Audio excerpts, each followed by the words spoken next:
In 327 BC, the Greek conqueror Alexander of Macedonia crossed the Hindu Kush, the great rampart of mountains, in his attempt to enter India. He used the Kawak Pass on the same eastern route used also by Timur and Genghis Khan. The formidable Greek army subjugated a significant part of northwestern subcontinent along the Indus Valley. But continuous warfare in an alien terrain and Alexander's lack of knowledge about its unique geography came in the way of further conquests. He had no cartographers to depend on, and uncertainty unnerved his soldiers. Indian heartland was spared the sword of one of the world's mightiest conquerors. The subcontinent of India, stretching from the Himalayas to the seas, was known in ancient Hindu sources as Bharatavarsha, or the land of Bharata, the great mythological king.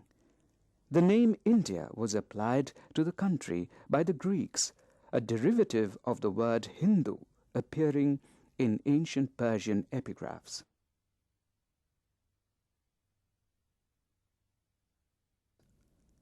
The geographical influence on Indian history is an integral part of most university curricula, but in recent years, geography or physiography have stopped featuring in the academic debates in Indian history.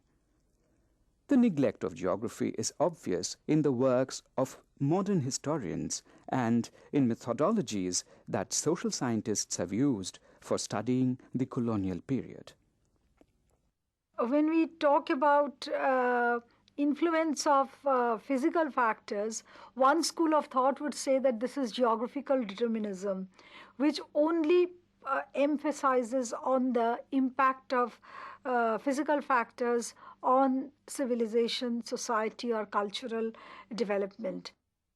But there are historians who consider geography important enough in their study of history. The academic world has slowly felt the impact of their work. The inclusion of geography in historical works or semi-historical works first started in India when the gazetteers were being written in the late 19th century, in which geography was shown as a completely separate compartment. The factors of geography, these are not shown as having any influence over historical events. History was shown separately, geography was shown separately. In the wake of nationalism in the early 20th century, the same format was followed. excepting by one or two scholars. One was H. Blockman, who wrote a book on contributions to history and geography of Bengal, in which he almost followed the gazetteers, but in some lines, sometimes he had tried to show that there were certain influences of geography on the history of Bengal. By that time, in France, the Annal school had started. The people who started the journal called Annal, Marc Bloch, Lucien Febvre, etc. And they had included not only geography, but physical geography, geology, sociology, etc., all included in history. Some historians of ancient India have taken up the study of geographical factors. D.D. Kosambi was the first to integrate geography closely into the study of prehistory and ancient history. Romila Thapar, D.N. Jha, and Shireen Ratnagar have also woven geographical aspects into historical narratives. But the influence of geography on a wider national sense, as well as in an immediate local sense, has pervaded Indian history. But before we go into a detailed discussion of geographical influence on Indian history, let us understand India's physiography.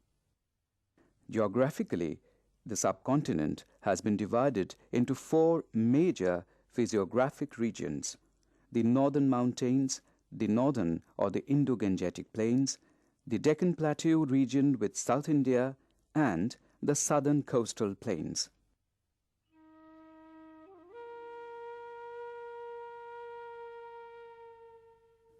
The northern mountains include Hindu Kush, Suleiman, and Kirthar range in the northwest, and Himalayas in the north and northeast. The Himalayas, as viewed in this satellite picture, form an uninterrupted chain of mountains. This has given rise to the popular textbook notion of historical isolation of India by a natural wall. But this idea has also been contested from time to time. The Himalayas had passes, the Khyber, the Bolan on the west. On the east, there have been passes between Tibet and Nepal, which were used for cultural purposes, religious, trips were made through, trade carried on through the centuries here. And on the northwest, the passes were usually used prominently by invaders who came in. You can say from the Aryans, or if there were any tribes that did come in even before the Aryans. But invasions majorly took place from these northwestern passes before the British came by the sea. It is true that Himalayas have shielded India from the Arctic cold winds of Central Asia and Siberia, preserving the tropical nature of the country. In spite of the existence of the passes, accessibility to the Asian landmass was never easy, and according to historians, deterred large-scale invasions from the northern side. The mountains provided an intermediate border zone between India on the one side and China and Central Asia on the other. This abode of snow and celestial beings of Hindu and Buddhist pantheon was also never easily accessible. They were largely insulated from the political, social, and economic life of the plains. The mountainous zones were in occasional political and military control of the empires of the north, sometimes under Ashoka, Harsha, and the Mughals. But control was ceremonial rather than being effective. These stretches of Himalayan territory never came under the complete political control of any Indian entity until the coming of the British.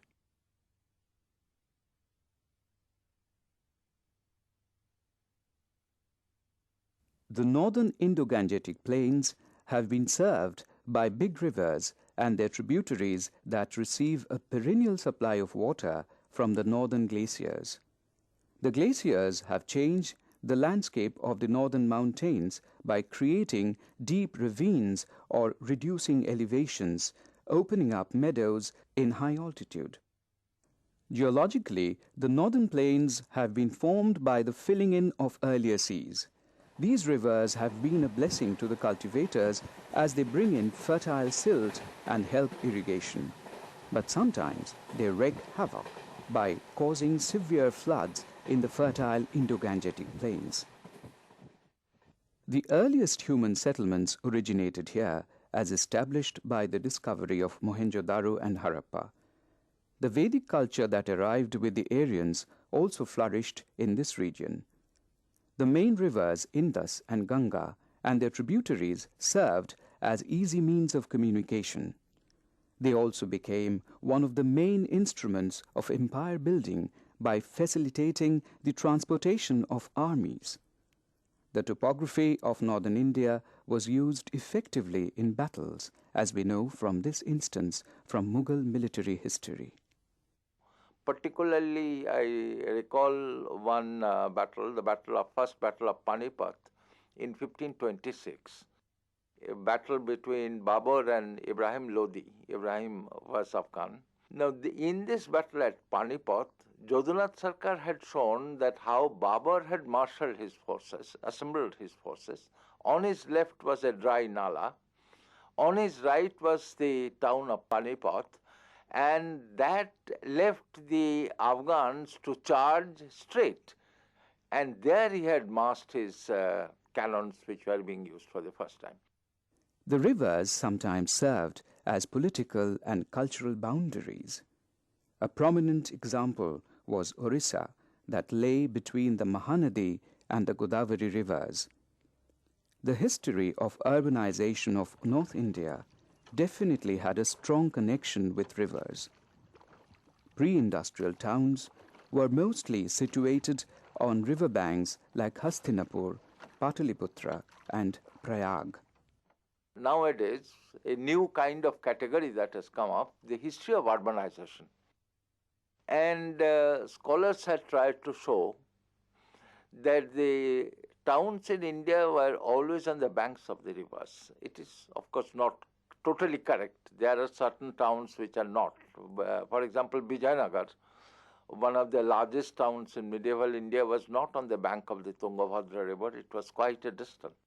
And it was in the midst of the Rocky Mountains. But by and general, the towns were there, and towns were located on the banks of the river, excepting, for example, in Delhi, on which Professor Athar Ali had written an excellent article. He had shown that the first Delhi of the Muslims, so to speak, was on the foot of the Aravalli Mountains because they needed protection. But then when the town began to grow, the Delhi had to be shifted because there was no water in the mountain, only the rainwater that comes down. But it is too little and too less for the people, growing, burgeoning population. So therefore, the town began to move towards the Jamuna River, and it took them practically 3 centuries to come up there. And this travel of the city, due to the geographical factors, due to the influence of geography, had been shown very clearly by Athar Ali. Studies have shown the Gangetic plains initially had dense forests. These were gradually cleared to make way for human habitation. The fact that Indus and Ganga plains were covered with monsoon forests finds support in the tigers and rhinoceros depicted on Harappan seals. These animals are now extinct from that region. When we hear of the Indus civilization, we know that it evolved around the river Indus basin, along the river Indus basin. And they were totally dependent on the river. As a matter of fact, they even had trade by river. We have Indus seals which have boats on them. So they flourished because of the river. And finally, this civilization, when you see the causes of its decay, you see it's a river. Because of the inundation in that time, even when Alexander came, 326 BC, the area was swampy, marshy, there was a lot of rain. It isn't the dry area that we see now. So it was very habitable and it was very inhospitable both. And it was this regular inundation of the Indus which finally decayed this civilization. They used to build embankments along the banks of the Indus by these burnt bricks for which they had to cut timber. And timber cutting meant deforestation. So the civilization died a natural death because of the Indus once again. The northern plains were not uniformly fertile. The third desert of Rajasthan and the semi-arid region surrounding it did not allow much cultivation. But slowly, like deserts elsewhere, caravan routes originated here and were used mainly for trade. Small centers emerged, and a few of them grew to be towns. Some of them also became agriculturally viable.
The plateau region of peninsular India, also known as the Deccan, slopes gradually from west to east. Its western brink runs parallel to the Arabian Sea at an enormous height. The Krishna and the Tungabhadra rivers divide the tableland into two parts, the Deccan Plateau region and the deep South India, which have played somewhat different roles in history. To an extent, you could say that the south of the Vindhyas have a different culture than north of the Vindhyas. But that could be because of, as you pointed out, not too much of frequent interaction between the people who came from the northwest. They wanted to settle in the Indian plains. Probably they didn't want to cross the Vindhyas, beyond which the Dravidian people, so to say, people of belonging to different culture, stayed, and they had their own characteristics. So the penetration level might not have been as huge or as continuous or as, but there were, if one would not say that there was no connections, there were connections. So we have this movement of Saraswat Brahmins, that they've also lived in the south of the Vindhyans, through in the Konkan coast. So, people have migrated, but obviously the routes of migrations are also being influenced by this, as you point out, physical barriers. Therefore, one would say that physical barriers does slow down the process of migration, because distance is a factor. The Deccan constituted a distinct and completely separate political identity of its own. The history of South India developed independently, occasionally converging with that of North India. The South Indian dynasties like Pallavas, Cholas, Chalukyas and Rashtrakutas thrived in the geographical isolation of South India. In course of time, the North came to represent the Aryan India, while South became the cradle of Dravidian culture.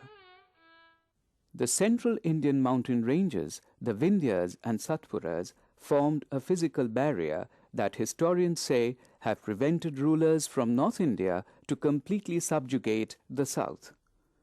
Even if they conquered these lands, it was difficult for the northern rulers to hold on to them for a long time. See, the Turko-Afghans, all, beginning with Alauddin Khilji, they did come down to the south. Even Muhammad bin Tughlaq, he came down to Daulatabad, wanting a new capital there. And he actually brought lock, stock, barrel from Delhi to set up a capital, and then he found various problems which were there because of geography once again. It was, Daulatabad was impregnable, surrounded by hills on all sides, so the Mongol invaders wouldn't reach the capital city. At the same time, it was not in the heart of India. So he had to go back. Administrative problems were there. The North India was totally out of his hands. So Muhammad bin Tughlaq had to go back. Alauddin also conquered, but he did not rule over the Deccan. He made them his subsidiaries who paid him tributes annually. And a control, they would supply him with army or funds. But it was not assimilated as part of his direct empire. And Aurangzeb died, spending 25 years in the Deccan. Well, he just couldn't. He wanted to, bring the empire together, but he spent 25 years in the north, 25 years in the south, trying to subdue the Deccan sultanates. Bijapur, Golconda, Ahmednagar. And he couldn't manage because he stayed put here, and the north got neglected. Then there were the northwestern tribes which started giving him, the Afridis and the Yusuf Zahis. These tribes were very turbulent. So again, geography. Conducting warfare in the Deccan was never easy for the North Indian kings, as was demonstrated by the Marathas to their Mughal adversaries. Actually, the Marathas had used some kind of a different kind of a tactic, the guerrilla tactic, a hit and run. And there they used the geography very well. They did not have a kind of a siege train or the four van and so on and so forth. The set type piece of the Mughal army. It's very small, very light. They didn't even take their food there. And they used to go and hit and run, plunder and come back. And this they could do very easily because of the kind of a geography, physical geography that is there.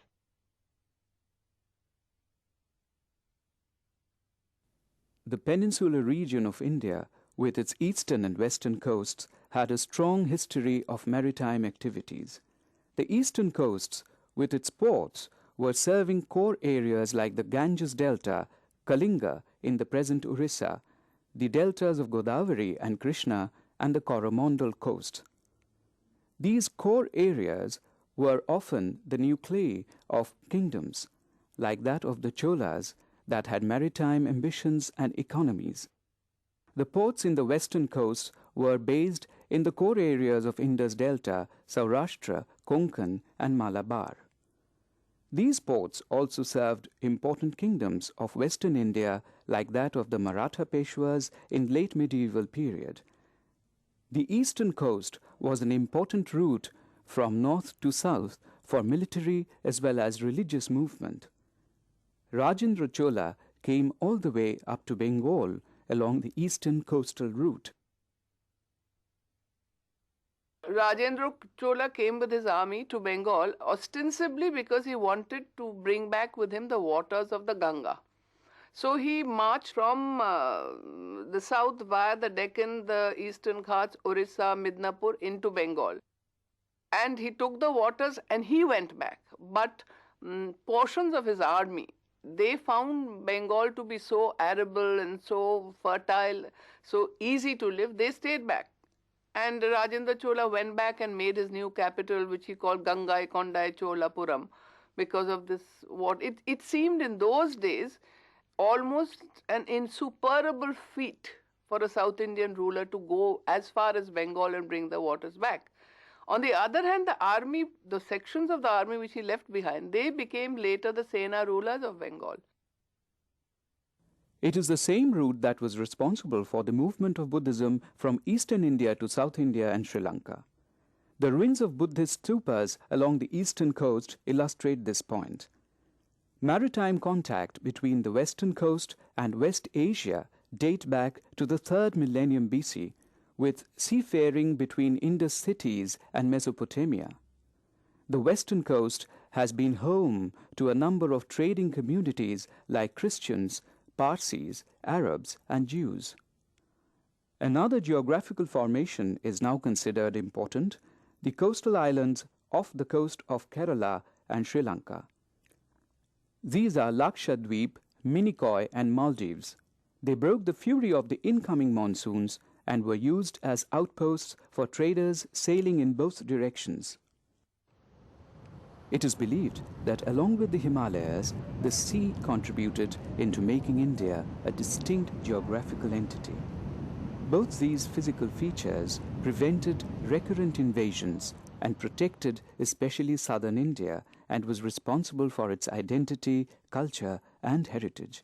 Ironically, the European colonial powers took the sea routes to gradually establish their authority and perpetuate it for over 3 centuries. Let's take the case of 1857. 1857 was a landlocked movement. The rebels did not come from the sea, neither they did come from the hills. They were inside. But what the English did, you would notice that the 3 ports, Calcutta, Bombay and Madras, they were never affected. And the steamship had just started a few years back. And the English could bring their troops from Burma, from Persia, from China, as well as from England very quickly through the sea. If the rebels had occupied those ports, then there would have been a problem. Therefore, the sea had played a very important role. Delving into the history of India, one realizes the impact geography has had on it down the ages. Physiography has not only influenced social and political formations, but most significantly also shaped the identity of the people. The importance of geography lies in the fact that I am an Indian from West Bengal and I speak a different language, I eat different food because geography has given me a riverine culture. I am fish eating and the people of Kerala too are fish eating and coconut eating because why? They are also coastal. So it is the geography of a place that makes the people who they are.